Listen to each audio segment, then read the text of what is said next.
ফুলকপি দিয়ে মাছের এই তরকারিটা এত বেশি মজার হয় যে যেদিন রান্না করবেন সেদিন একটু ভাত বেশিই লাগবে। চলুন এই মজাদার রান্নাটা আপনাদের সাথে শেয়ার করি। এর জন্য প্রথমে মাছগুলো লবণ হলুদ মেখে তেলে খুব সুন্দর করে কড়া করে ভেজে নেব। আমি উল্টো পাল্টে দুই পাশ ভেজে নিয়েছি।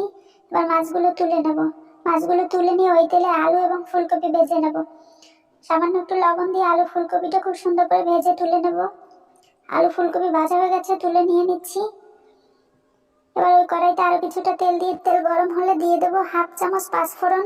পাঁচফোড়ন দিয়ে খুব সুন্দর একটা ফ্লেভার ছড়ালে দিয়ে দেবো পেঁয়াজ কুচি। পেঁয়াজ কুচিটা ভেজে নিয়ে দিয়ে দেবো জিরা এবং রসুন বাটা।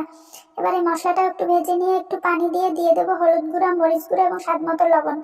এবার এই মশলাটা খুব সুন্দরভাবে কষিয়ে নেব। মশলাটা কষানো হয়ে গেছে, এবার দিয়ে দেবো ভেজে রাখা আলু এবং ফুলকপি। মশলার সাথে এটাও একটু ভেজে নেব।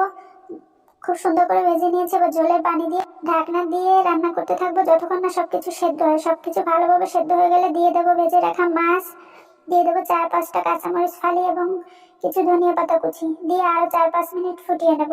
ব্যাস হয়ে গেল মজাদার এই রান্নাটা। গরম গরম ভাতের সাথে একদম জমে যাবে।